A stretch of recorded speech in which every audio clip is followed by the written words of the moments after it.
Hello friends, welcome back to my YouTube channel. Friends, आज के इस वीडियो में हम लोग समझने वाले हैं केमिस्ट्री का बहुत इंपॉर्टेंट टॉपिक धातु और अधातु। इस वीडियो में इनके हम भौतिक गुण भी समझेंगे कि क्या क्या होते हैं। ठीक है, तो चलिए फिर बिना देरी करते हुए आज के इस टॉपिक को हम बहुत शानदार तरीके से सीखने का प्रयास करते हैं। अगर आप लोग हमारे चैनल फर्स्ट टाइम विजिट कर रहे हो तो प्लीज़ चैनल को सब्सक्राइब करिएगा और वीडियो को लाइक शेयर जरूर करिएगा। चलिए स्टार्ट करते हैं और समझते हैं कि हमारी धातुएं क्या होती हैं, अधातुएं क्या होती हैं और इनके भौतिक गुण क्या क्या होते हैं। चलिए देखिए, सबसे पहले हम बात करेंगे किस पर, धातुओं के ऊपर, मतलब मेटल। देखिए सबसे पहला हमारा टॉपिक क्या है बेटा, धातु। धातु का मतलब समझ रहे हो, मेटल होता है। क्या होता है, मेटल। तो यहाँ पे अगर इनकी परिभाषा आपको बतानी पड़ जाए तो मैं यहाँ पे दो परिभाषाएं आपको बता रहा हूँ। या तो आप लिखना क्या कि वे सभी तत्व जो विद्युत तथा ऊष्मा के सुचालक होते या होती हैं उन्हें धातु कहते हैं। ठीक ठीक। अब उसके बाद एक परिभाषा आप यहाँ पे या करके ये भी बता सकते हो कि वे तत्व जो इलेक्ट्रॉनों को क्या कर दे बेटा, इलेक्ट्रॉनों को क्या करे बेटा, इलेक्ट्रॉनों को त्याग करके, इलेक्ट्रॉनों को त्याग कर धनायन बनाने की प्रवृत्ति रखते हैं उन्हें क्या कहते हैं, धातु कहते हैं। बात समझे कि नहीं। तो यहाँ पे मैंने आपको दो डेफिनेशन बताई, आप अपने अकॉर्डिंग चूज कर लेना कि आपको कौन सी सही लग रही है। देखिए, वे सभी तत्व जो विद्युत और ऊष्मा मतलब करंट और हीट को क्या कर सकते हैं, कंडक्ट कर सकते हैं या फिर उसको फ्लो करवा सकते हैं, उसे हम क्या कहते हैं बेटा, धातु कहते हैं। और उसके बाद या फिर मैंने बताया कि वे तत्व जो इलेक्ट्रॉनों को त्याग करके, क्योंकि सभी धातुएं क्या कर सकती हैं, इलेक्ट्रॉनों को त्याग सकती हैं और त्यागने के बाद वो धनायन बनाती हैं। तो आप ये भी बता सकते हो कि वे तत्व जो इलेक्ट्रॉनों को त्याग कर धनायन बनाने की प्रवृत्ति रखते हैं उन्हें क्या कहते हैं, धातु कहते हैं। अब इनके हम समझते हैं भौतिक गुण। क्या बेटा, भौतिक गुण। भौतिक गुण तो आपको सबसे पहले पता होगा बेटा, क्या पहला भौतिक गुण इनका क्या है कि सभी धातुएं यहां पे लिखोगे, सभी धातुएं विद्युत तथा ऊष्मा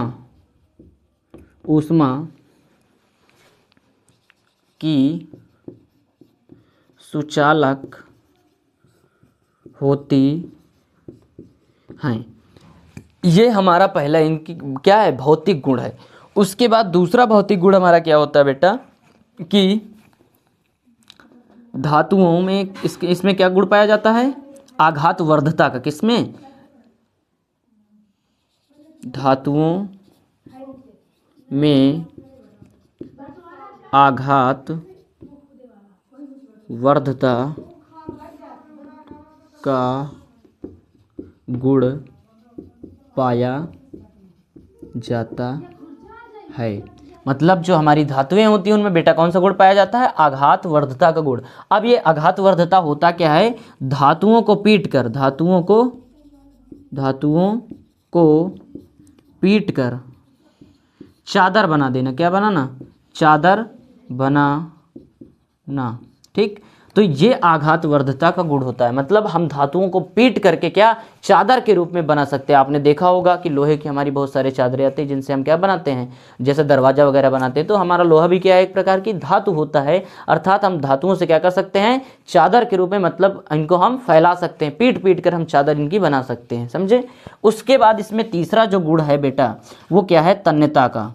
धातुओं में तन्यता का गुण पाया जाता है। तन्यता का मतलब क्या होता है बेटा, तार के रूप में बना देना। क्या, तार के रूप में, मतलब धातुओं को पीट पीट कर क्या बना देना, एक तार बना देना। जैसे अच्छा हमारे घर में क्या होता है, कॉपर के तार लगे होते हैं, या फिर आपने देखा होगा लोहे के भी तार आते हैं, और आपने देखा होगा एल्युमिनियम वगैरह। तो ये सभी क्या हैं, हमारी धातुएं होती हैं। और हम इनमें क्या गुण पाया जाता है बेटा, तन्यता का। तन्यता का मतलब क्या होता है, तार के रूप में पीट करके इनको खींचना। तो हम इनको क्या कर सकते हैं, तार में भी कन्वर्ट कर सकते हैं। उसके बाद हमारा चौथा गुण क्या आता है बेटा, मेटालिक साउंड, धात्विक ध्वनि। धातुओं को हथौड़े से पीटने पर धात्विक ध्वनि उत्पन्न होती है। मतलब अगर हम क्या करेंगे, हैमर के द्वारा इन पर हिट करेंगे, धातुओं के ऊपर मारेंगे, तो इनसे एक मेटालिक साउंड उत्पन्न होती है। आप इसको भी बता देना, ठीक। उसके बाद देखिए पांचवा हमारा गुण क्या आता है बेटा, पांचवा गुण ये है कि अगर इनकी जो डेंसिटी होती है, धातुओं का घनत्व उच्च होता है। जो हमारी धातुएं बेटा होती हैं, उनका जो घनत्व होता है वो क्या होती है, डेंसिटी, ये हमेशा क्या रहती है, हाई रहती है अधातुओं की कंपेयर में, ठीक है। तो आप ये पॉइंट भी बता सकते हो। उसके बाद छठवां पॉइंट हमारा क्या कहता है कि इनके क्वथनांक और गलनांक, धातुओं के गलनांक उच्च होते हैं। धातुओं के बेटा गलनांक क्या होते हैं, उच्च होते हैं। जैसे एग्जाम्पल के तौर पर, जैसे हमारा लोहा है तो इसका गलनांक कितना होता है बेटा, 1535 डिग्री सेल्सियस होता है। कितना होता है, 1535 डिग्री सेल्सियस। अगर हम यहीं पे बात करते हैं कि जो हमारा कॉपर होता है, तो कॉपर गलनांक कितना होता है, 1038 डिग्री सेल्सियस, ठीक है। तो आप ये भी इनको बता सकते हो।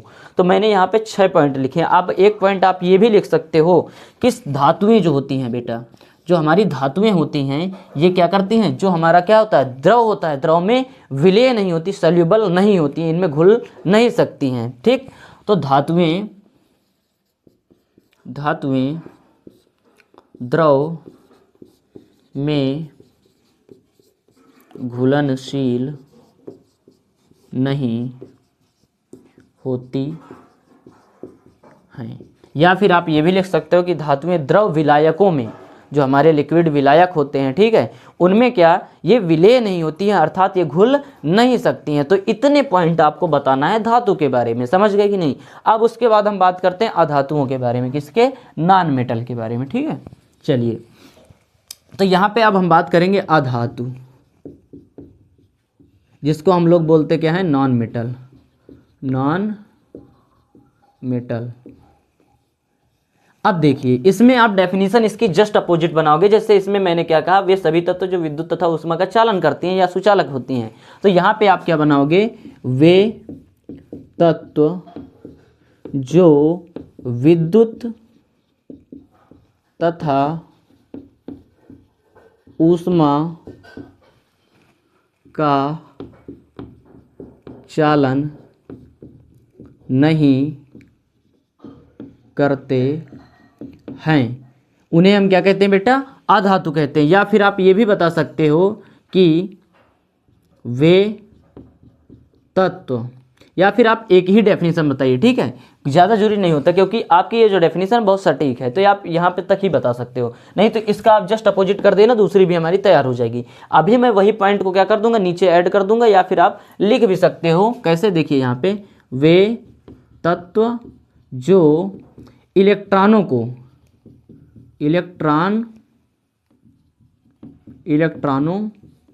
को अब ये क्या कर रही थी, धातुएं हमारी इलेक्ट्रॉन त्याग रही थी, तो ये क्या करेंगे, ग्रहण करके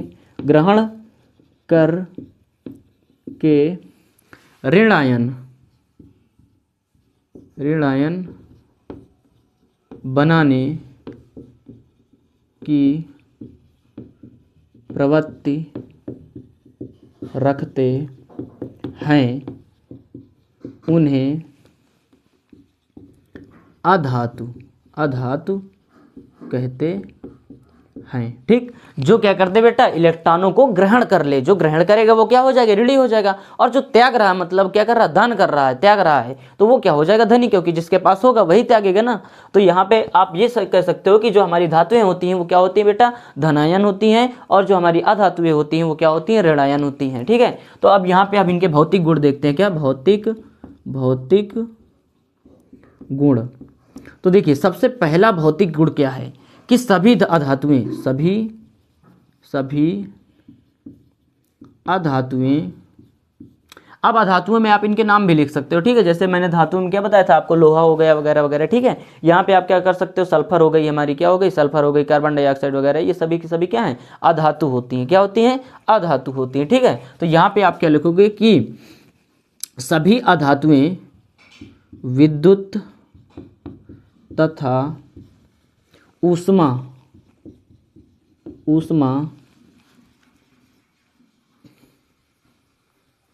का चालन नहीं करती हैं। यहाँ पे दूसरा पॉइंट क्या है कि हम इनको क्या, अधातुओं में,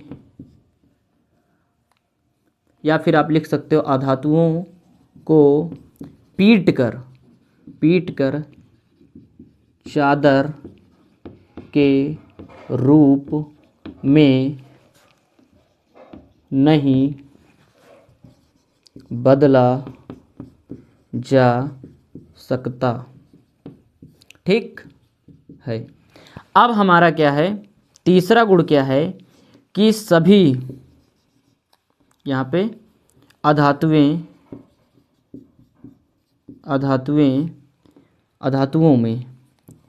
अधातुओं में भंगुरता का गुण पाया जाता है। मतलब भंगुरता का मतलब समझ रहे हो कि अगर इसको किसी चीज़ से हिट किया जाए तो ये पूरी तरीके से क्या हो जाए, फैल जाए, टूट जाए, इसका कोई आकार ना बने। मैंने अभी यहीं पे बताया कि इसमें क्या, इसको हम पीट कर चादर के रूप में नहीं बदल सकते, मतलब आघातवर्धता का गुण भी नहीं इस पे है, और इसमें क्या, तन्यता का गुण भी नहीं पाया जाता। तो यहाँ पे हम लिख सकते हैं चौथे पॉइंट में कि अधातुओं में तन्यता का गुण नहीं